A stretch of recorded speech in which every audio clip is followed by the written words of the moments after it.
Locked On Podcast Network presents Locked On Sports Today.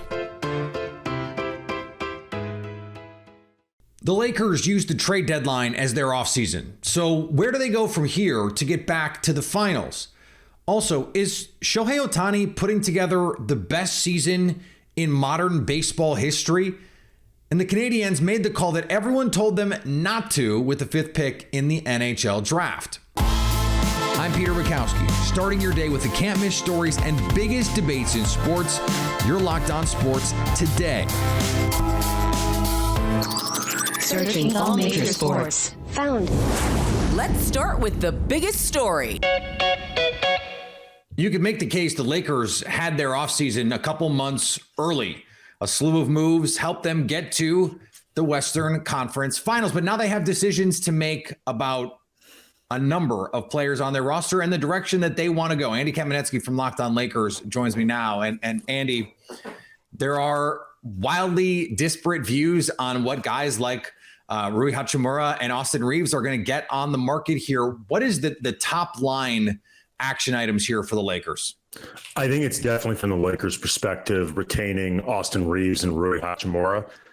From there, you can create an order of importance that I think might vary a little bit depending on who you ask or the price point. You know, whether or not you'd rather keep D'Angelo Russell or Dennis Schroeder.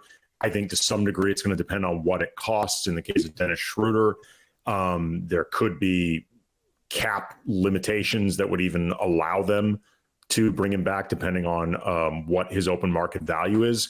But Rob Pelinka has made it pretty clear that they're looking to not just maintain as much continuity as possible, but also maintain some of the youth in their continuity. And that really is pretty openly Austin Reeves and Rui Hachimura. They're definitely, I would say, priority 1 and priority 1A. We've talked about Golden State with this idea of 2 timelines. I know that the age difference isn't quite the same, but did we see a version of the 2 timelines approach last year for the Lakers with Anthony Davis taking on a bigger role? And then you see the ascendance of guys like Austin Reeves and Rui Hachimura to give them, whatever's going to come next in the next phase of LeBron's career. I mean, LeBron might have 6 more phases. We don't know, but it does seem like we haven't really had that sort of discussion with the Lakers, but it's kind of happening. That's an interesting way of putting it, Peter. And I'd never actually thought about it that way before, just because LeBron and AD had been considered not just on the same timeline for so long, but also like kind of a package deal in their own right. Sure. And that idea also too of AD's ascendance, frankly, that's something that I think they were looking for a couple seasons ago. Like the idea that Anthony Davis would be really the engine of the metaphorical car, while LeBron would be the guy guiding it, steering it, still playing at a very high level, but where it really felt like Anthony Davis was the team's most productive, depending on how you want to define it, best player, certainly the best two-way player. And there have been times where Anthony Davis has been that guy. The limitations typically have come in either the form of injury or sometimes a bit of inconsistency with scoring. But I also think the focus on Anthony Davis's scoring in a lot of ways really underscores being attached to LeBron, because Anthony Davis's scoring with just about any other superstar would be fine. Or if LeBron was 32, people would be looking at AD as his number 2. That's unfair to the rest of the league. Yeah. Anthony Davis averaged 26 points in the regular season, I think around 22 in the playoffs. Even if you don't like the idea of his scoring average going down in the postseason, 22 is still nothing to sneeze at. The problem is you're trying to lessen these burdens on LeBron. So it's as amazing as what LeBron still does at this stage of his career, there's no question that he is diminishing. It's an incredibly incremental diminishing returns for a guy entering his 21st season, going to be turning 39, but there is a certain degree of decline. So that's what makes this so tricky. I think the guy, as far as the 2 tracks go with guys like Rui and Austin, though, I think that's a little bit cart ahead of the horse, just because I don't know if they're grooming those guys to eventually become like the number one or, like number two alongside Anthony Davis. That could be a couple of years from now. Who knows what the team looks like? Who knows if Anthony Davis will still be on the team in a couple of years? Stay up to date all year on the LA Lakers by subscribing to Locked On Sports today and Locked On Lakers on your favorite podcast app and on YouTube. Thanks for making Locked On Sports today your first listen. Coming up, is Shohei Ohtani putting together the best baseball season ever?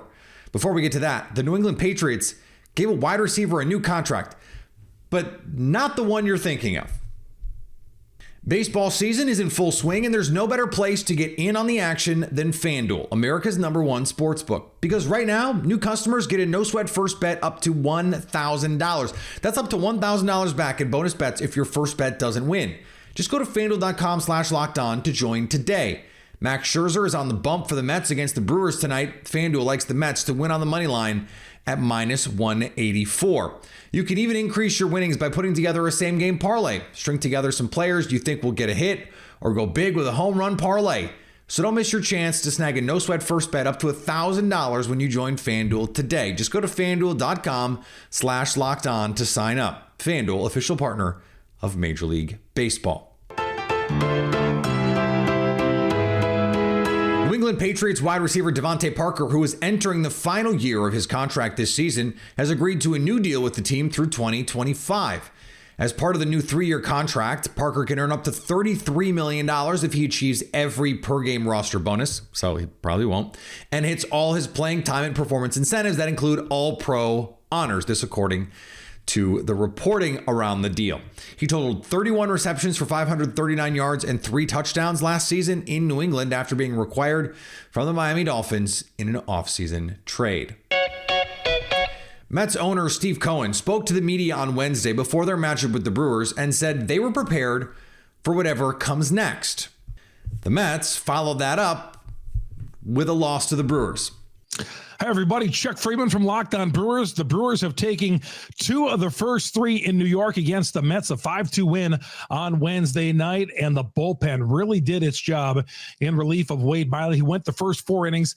Miley got out of a huge mess in a 2-2 game early on, bases loaded, no out with a run in. He got out of it with the help of a double play ball. Bryce Wilson in middle relief improved to 3-0, and Devin Williams saved it in the 9th inning. But Christian Yelich, this was a 3-2 game late. He came up with a 2-run knock and helped cement this victory. Terrific win for the Brewers. Adrian Hauser pitches on Thursday in the finale, and the Brewers will move on to Pittsburgh. We'll talk about all this coming up on Locked On Brewers. We'll talk to you a little bit later on, everybody. Chuck Freeman on Locked On Brewers on the Locked On Podcast Network. The Twins saw a concerning trend continue as they lost to the Braves. 45 times this season, the Twins have struck out at least 10 times, with a record of 15-30 in those games, and that includes Wednesday's series finale against the Braves, which the Twins lost in lifeless fashion 3-0. By comparison, last year, the Twins only did so 47 times, which is quite a difference. Kenta Maeda was solid, going 5 innings and allowing just 2 earned runs against arguably the best offense in baseball going right now. But 0 runs won't win you any games, and that was the case today. On the bright side, Twins can't lose on Thursday, but that's because they're off in advance of facing Baltimore. And for today's stat that you won't see anywhere else, the Twins have been in 0-2 counts 677 times this season, and only the A's and Royals have been in more. But guess what? Those are the 2 worst teams across all MLB with a combined record of 43-117. That's a .269 winning percentage. Check back later on how I'd fix the Twins. Domingo Hermans, the guy who was booed off the mound in his last start, allowing 10 runs, has thrown the 24th perfect game in Major League Baseball history. You couldn't write a script like that. They'd throw it away. They say implausible. Domingo Hermans, in his previous 2 starts, combined for 5 1/3 innings and gave up 17 runs, 15 of them earned. On Wednesday night in Oakland, Domingo German pitched a perfect game. I'm Stacey Gotsoulias of Locked On Yankees, and Domingo German pitched the 4th perfect game in Yankees history. The last perfect game, David Cohn, July 18th, 1999. The last no-hitter, Corey Kluber, in Texas, May 19th, 2021. This is the first Yankee perfecto on the road. And since the Yankees scored 11 runs when they didn't need to, but they did, so good for the offense, it's the largest margin in a perfect game in Major League Baseball history. Lots to talk about, and we're going to on the next Locked On Yankees. So we'll be talking about Herman, we'll be talking about the offense, and we'll be previewing the series finale in Oakland. But the main story, perfection by Domingo Herman. On Tuesday night, Shohei Ohtani became the first player since 1963 to have 10 strikeouts in a game and 2 home runs hit. He leads Major League Baseball in home runs and RBI, and he's third in strikeouts. Not swinging, throwing. What he's doing has no modern precedent. John Frisch from Locked On Angels joins me now. And John, I know that this feels like one of those sports talk segments that we have to do in late June. But given what I just said, at what point do we have to start talking about this season from Ohtani as the greatest season in modern baseball history? Yeah, I didn't think he could top 2021 when he won the MVP, but he's well on his way to doing it, man.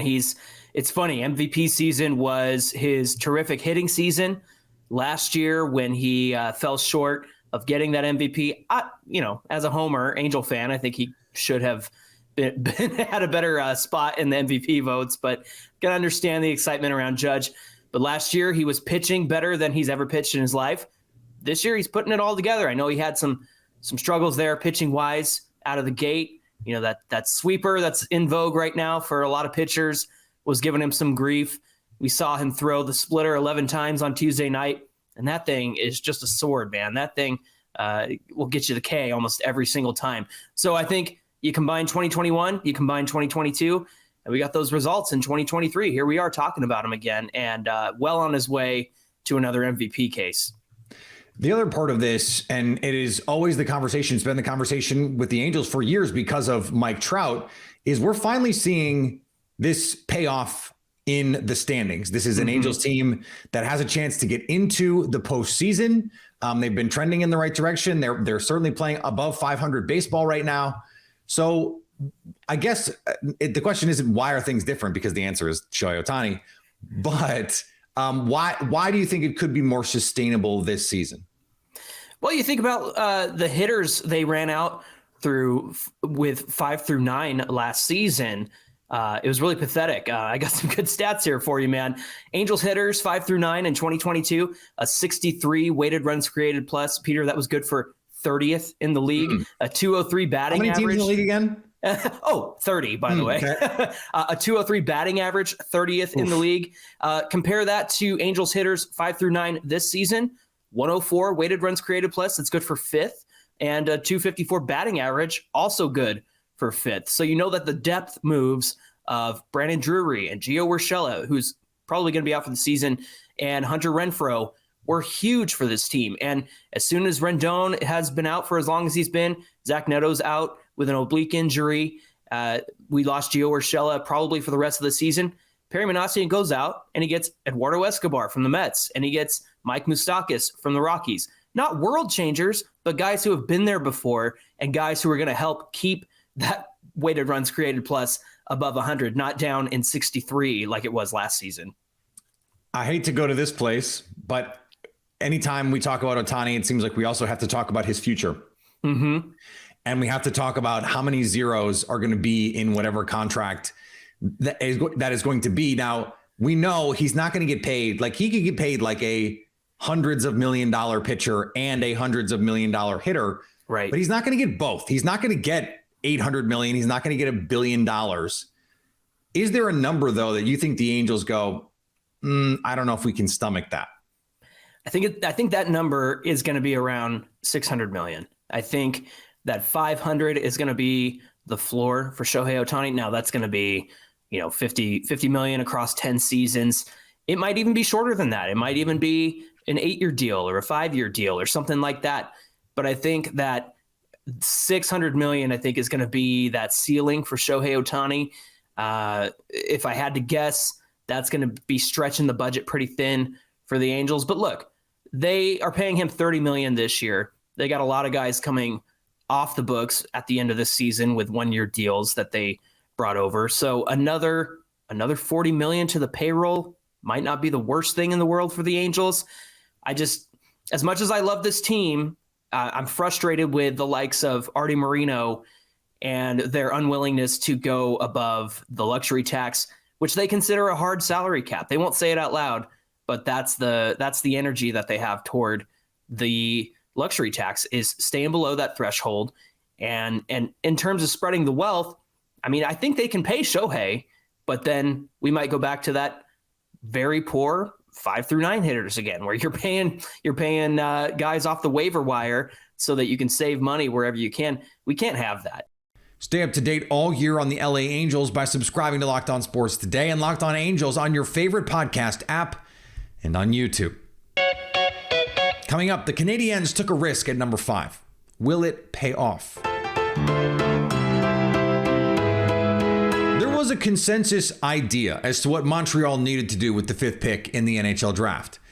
The Canadiens did not do that, as Locked On Canadiens host Laura Saba tells Locked On NHL's Gil Martin and Locked On NHL Prospects Hadi Kalakesh.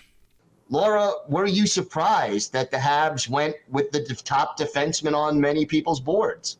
Yes and no. This would be the second year in a row that the consensus is not to do the thing, and then the Habs did the thing, right? This is something that we've been hearing about for weeks and weeks, that they had an interest in him. And I want to be very, very clear. This is absolutely nothing against David Reinbacher. He seems like a decent player. He's got a pretty high floor. I have a lot of questions about a ceiling, and Hattie, I know we're going to get into that in a moment. It just feels like the Canadiens paid a lobster price for crap, is what it feels like at this moment. They drafted him 5th overall when most rankings had him in that 10 to 15 range. The highest that I saw was 11 myself. Most of them had 14, 15. And this is where I thought he should end up. I kind of understand, given what Arizona did, that there was a fear of him not being available, and he was somebody they really wanted. So I had initially said, well, why didn't they trade down if they wanted a, 10 to 15 ranked player? It's because Arizona wanted him, right? And you saw that he was on the phone. I know people were having conniptions when Kent Hughes was on the phone when it was the Canadiens' turn to pick. I wonder if it was just trying to suss out, is that what Arizona wanted, right? If that's what that, and if there was any way to sort of dissuade them from it, offering them something else. And then when they saw that wasn't happening, they decided on the pick. And again, I believe they're getting a solid defenseman. I believe they are filling a need. It's just, to me, this need could have been filled a little bit later in the draft. Not this is such a deep draft with so much talent, and you're taking the 5th pick and you're using it on somebody ranked not 5th. That's all. Hadi, where was he on your board? In all honesty, it was 16th. And let me explain, because he's been higher on a lot of boards. I want everyone watching this, Habs fans or not, how much would you how high a pick would you trade for a second pair defenseman? Because in all likelihood, that's what David Reinbacher ends up being. He's rock solid defensively. He's a tremendous skater, really good at defending the rush and breaking out the puck. But there isn't much in his offensive game that screams top pair defenseman. And if you're looking at this and you'd go, yeah, I'd trade a 5th overall pick for a second pair defenseman,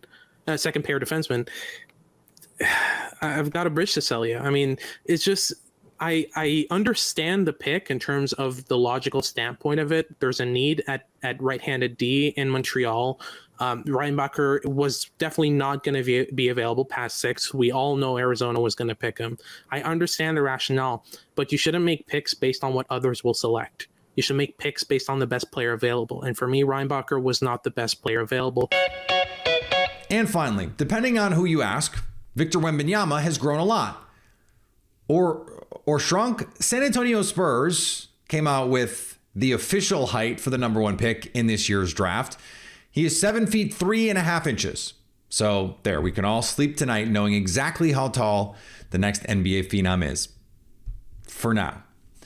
Thanks for making Locked On Sports Today your first listen. Now go find your favorite team's Locked On podcast and make them your second listen. Coming up tomorrow, which Western Conference team threatens the Nuggets the most this year? We get our crystal balls out as the NBA offseason is set to begin. So at least until tomorrow, stay locked on sports today. Locked On Podcast Network and Odyssey present Locked On Sports Today.